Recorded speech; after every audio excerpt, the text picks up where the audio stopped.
الفاتحة.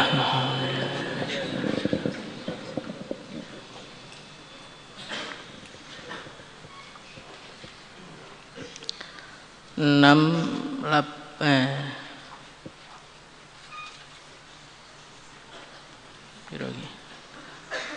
Hadis 1567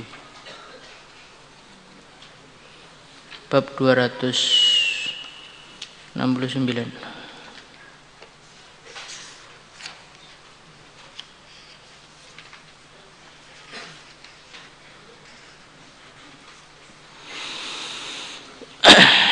Bismillahirrahmanirrahim.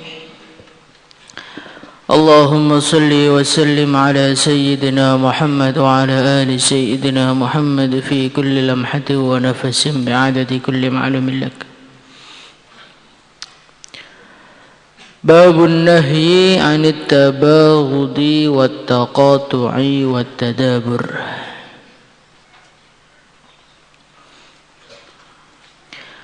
Babun nahyi, bab mengenai larangan anit tabaghudi, dari saling membenci, wat taqatu'i, dan saling memutuskan hubungan, wat tadaburi, dan saling membelakangi. Qala Allah Ta'ala, innamal mu'minuna, sesungguhnya hanyalah orang-orang beriman, ikhwatun, adalah bersaudara. Wa qala ta'ala, azillatin 'alal mu'minina a'izzatin 'alal kafirin. Azillatin, lembut, 'alal mu'minina, kepada orang-orang yang beriman. A'izzatin, keras, tegas, 'alal kafirina, atas orang-orang kafir. Wa qala ta'ala, Muhammad Rasulullah adalah utusan Allah. Walladzina, dan orang-orang ma'ahu yang bersamanya, asyidda'u, mereka tegas, 'alal kuffari, atas orang-orang kafir. Ruhama'u bainahum, mereka saling menyayangi antara mereka. وعن أنس رضي الله عنه أن النبي صلى الله عليه وسلم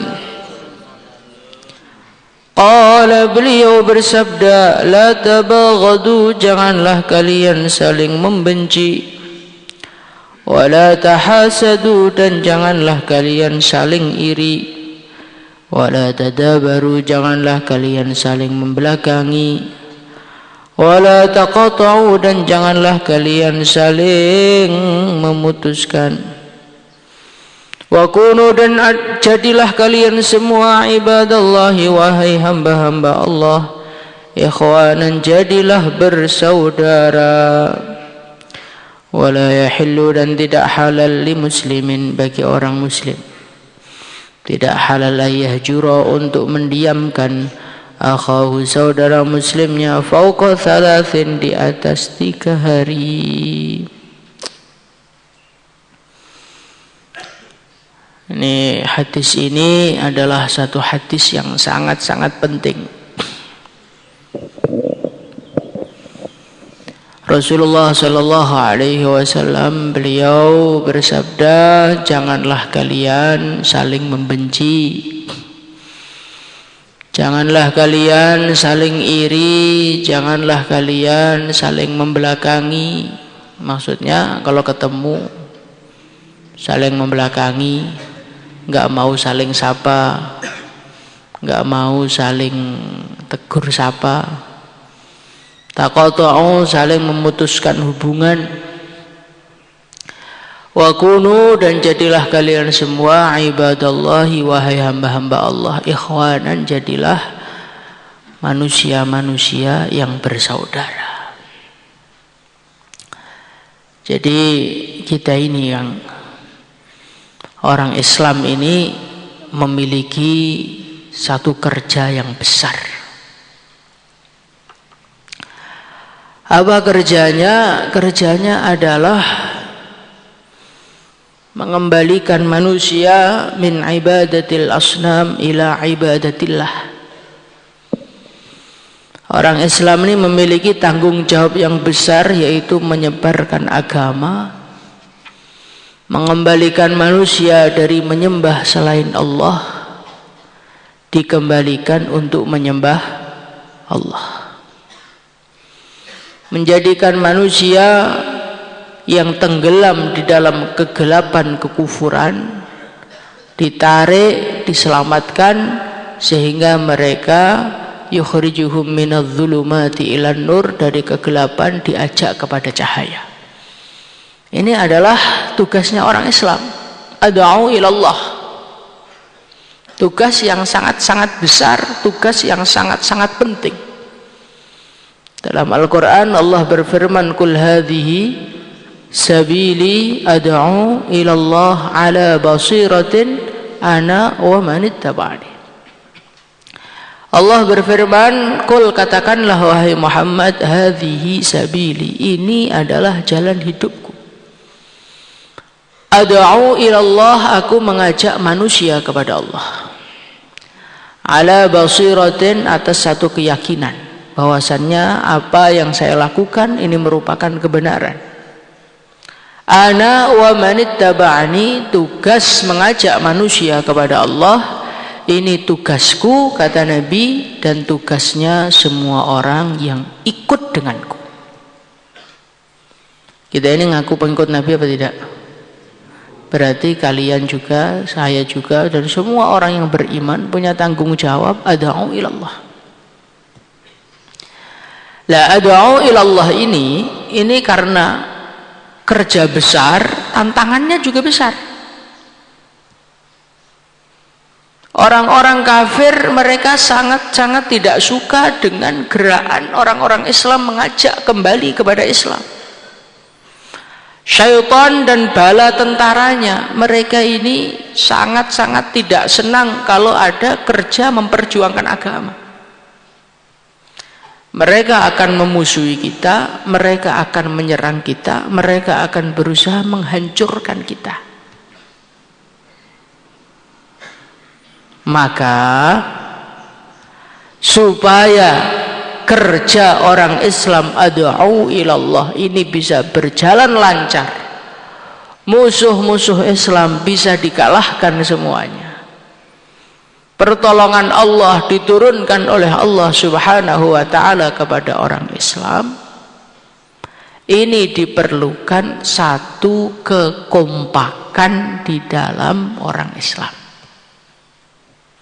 Satu kesatuan, satu kekompakan, satu fikir, satu kerja. Karena musuh kita ini satu, musuh kita ini orang-orang yang tidak suka dengan Allah. Maka untuk menghadapi musuh-musuh ini diperlukan apa? Kekompakan. Nah, supaya kekompakan ini terjadi, amalkanlah apa yang disabdakan Rasulullah Shallallahu Alaihi Wasallam. La tabaghadu, jangan kalian saling membenci. Wala tahasadu, jangan kalian saling iri. Wala taqata'u, jangan kalian saling memutuskan hubungan. Apa yang dilarang baginda Nabi Muhammad Shallallahu Alaihi Wasallam ini adalah perkara-perkara kalau kita kerjakan kekompakan itu hilang. Orang mau menghancurkan musuh 1000, lah kita ini cuma 100 orang. 100 orangnya saling benci membenci. Orang itu kalau saling benci membenci, pengennya satunya sehat walafiat, mulia, atau cepat mati, cepat hancur. Cepat henti, cepat hancur. Sehingga kalau perlu kita dengar berita dia mati, bukan innalillahi wa inna ilaihi rajiun, alhamdulillah wa syukurillah. Jadi kalau yang disabdakan Nabi, yang dilarang oleh baginda Nabi ini kita kerjakan, kita saling benci membenci, kita saling iri dengan kenikmatan yang Allah berikan kepada orang lain, maka akan terjadi masalah besar di dalam kekompakan umat Islam. Sehingga akhirnya orang Islam itu bukan melawan orang kafir, tapi orang Islam itu malah melawan temannya sendiri. Karena apa? Karena ada tabaghut, ada saling benci membenci satu sama lain, ada saling iri satu sama lain. Maka dari itu kita usaha bagaimana kebencian ini tidak ada di dalam hati kita, insyaallah. Bagaimana biar saling benci membenci ini tidak ada? Yang pertama kali adalah jaga lisan kita.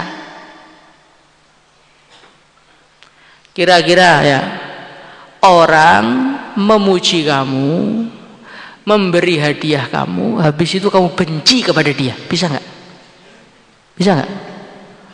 Kita lihat ada orang datang kepada kita, Masya Allah Pak Ustadz, antum itu orang baik, antum itu orang mulia, antum itu orang yang dicintai oleh Allah. Ini saya ada hadiah mobil Lamborghini 1, itu harganya ya sekitar 6 miliar sampai 9 miliar. Itu kira-kira kita digitukan itu benci apa senang? Jadi orang itu nggak boleh saling benci membenci. Supaya saling benci membenci ini tidak terjadi, jaga lisan dulu. Karena orang itu bisa membenci orang lain disebabkan dia disakiti. Pertama seperti itu. Nggak ada orang duduk manis tiba-tiba benci sama kita, nggak mungkin. Adanya orang kita membencinya ya pertama kali karena dia menyakiti dulu. Maka dijaga mulutnya, insyaallah ya. Bercandaannya dijaga.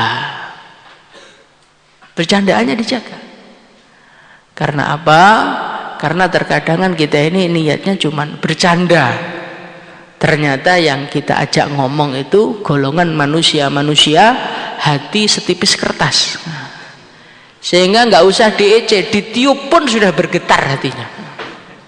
Dan ini ada manusia-manusia tipe seperti itu.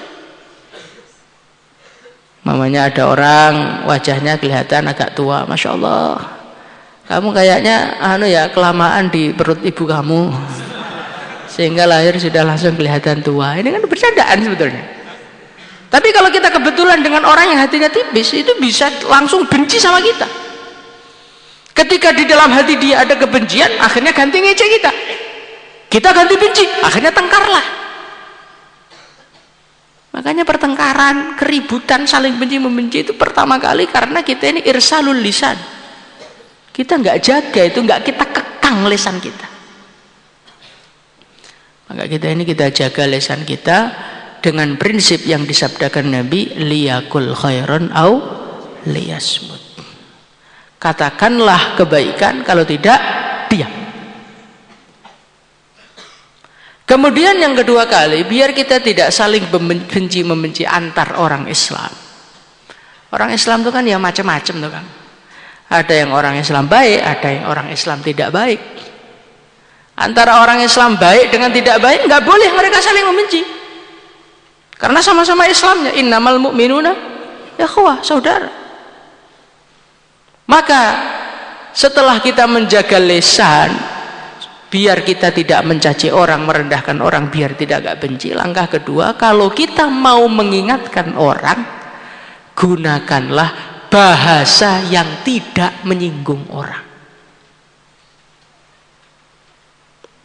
Karena apa? Karena kalau kita ini menyampaikan kebaikan tidak dengan bahasa yang tepat, tidak dengan sopan santun yang tepat, justru orang yang kita sampaikan kebaikan kepada dia malah berubah menjadi musuh kita.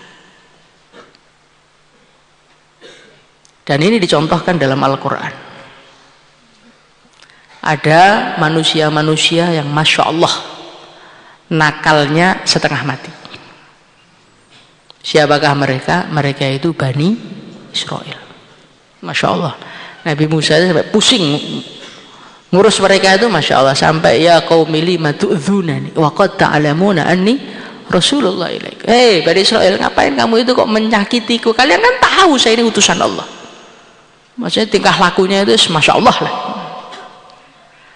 Toh walaupun Bani Israel seperti itu, Allah subhanahu wa ta'ala ketika menasehati Bani Israel, Allah memanggil mereka dengan apa? Ya Bani Israel. Allah memanggil mereka dengan apa? Ya ahlal kitab.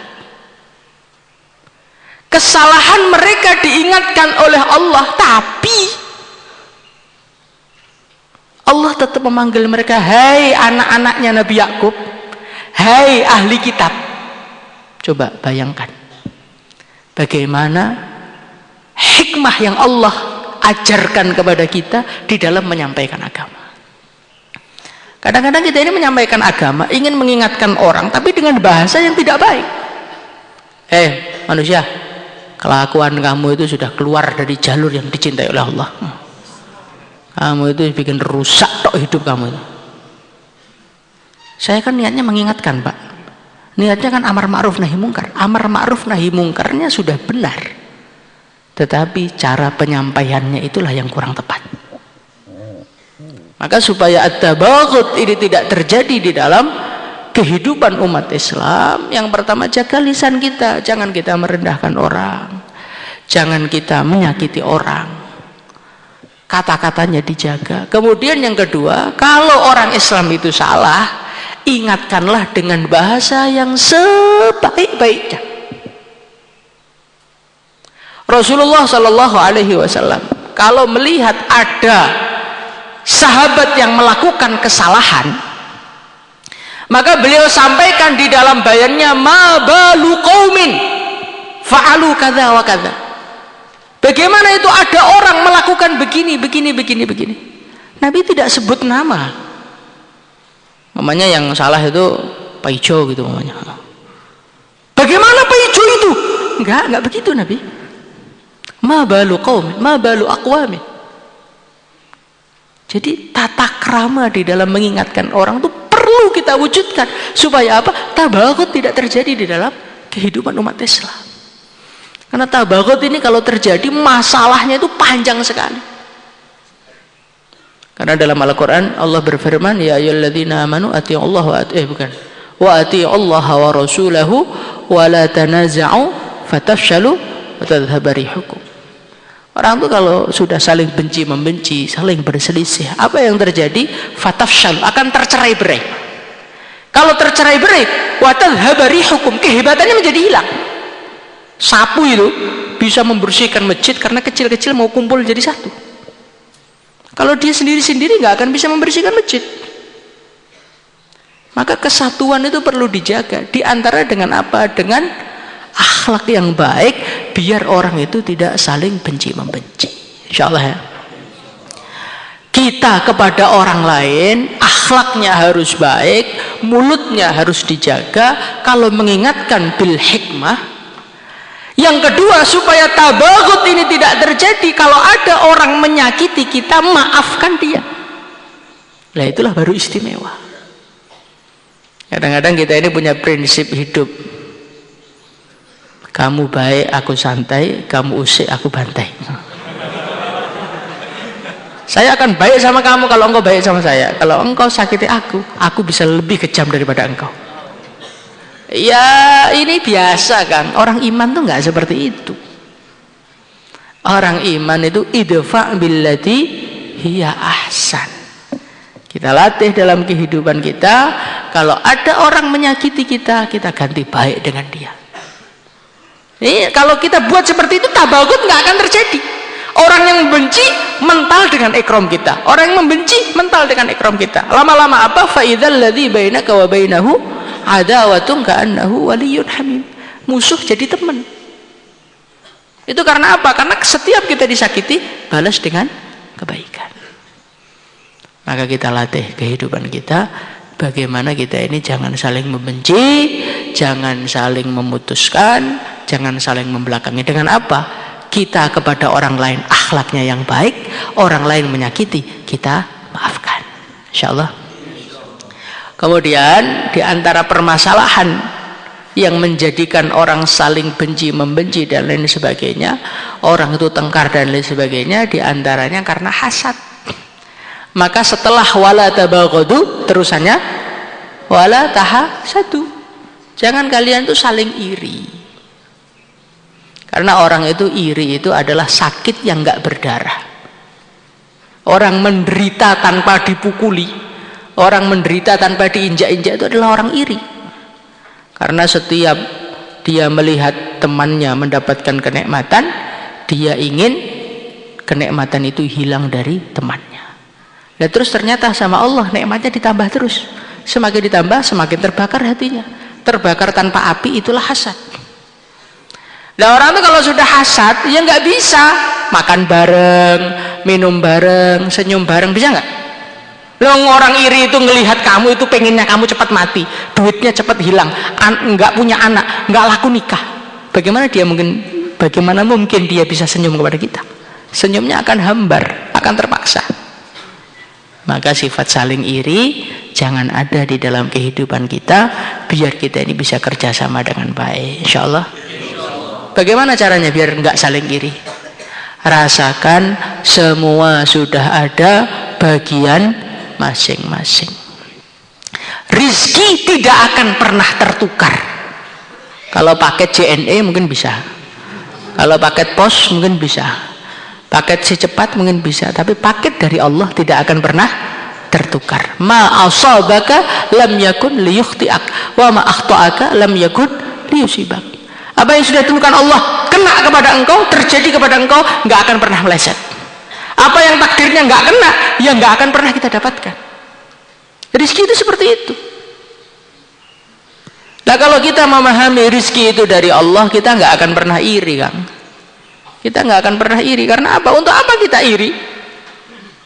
Karena iri kita nggak akan menambahi nikmat kita, juga nggak akan mengurangi nikmat orang lain. Semua sudah ada jatahnya masing-masing.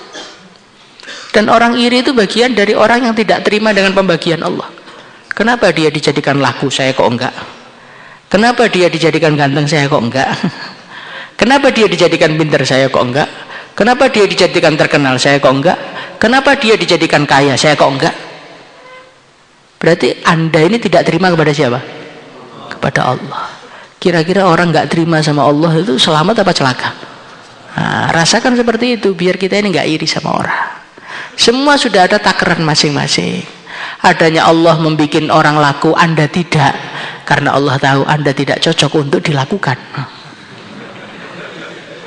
Adanya orang dijadikan Allah terkenal, Anda tidak, ya Allah tahu Anda tidak cocok dijadikan orang terkenal. Adanya orang dijadikan ganteng oleh Allah, Anda tidak, ya karena Allah tahu ini kalau orang ini ganteng bahaya, nggak mau ngaji nih. Selfie terus tiap hari, upload Instagram terus. Lah ini mau saya jadikan wali, dibikin muka jelek aja biar ngaji. Semua itu udah diukur sama Allah, nggak usah kita ini pengen barang orang lain, nggak usah. Semua sudah ada bagian masing-masing, dinikmati.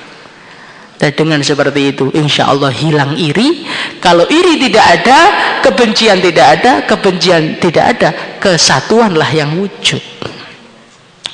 Tapi kalau kita ini akhlak tidak ada, kita tidak terima dengan pembagian Allah, akhirnya nanti saling benci, akhirnya saling iri. Kalau saling iri dan saling benci nggak mungkin bisa bersatu. Maka orang tuh kalau pengen bisa bersatu jangan teriak-teriak mari bersatu, tapi caranya sampaikan akhlak yang baik. Mamanya kamu tuh punya istri, istri kamu tuh marah, kamu datang jangan marah, jangan marah, jangan marah. Nah dia itu jengkelnya sama kita kok, nggak usah diomongi orang marah itu. Kasih kopi, kasih gula, kasih duit. Oh ini loh ada transferan berapa, 10 juta. Nah, itu nggak usah kamu suruh nggak marah, udah nggak marah sendiri. Jadi orang tuh kalau lagi marah jangan dikasih tahu jangan marah, jangan marah, udah kadung marah kok. Diikram, pakai akhlak yang baik, nanti nggak marah sendiri. Idfa' billati hiya ahsan. Semoga Allah tolong kita memiliki akhlak yang baik. Salatullah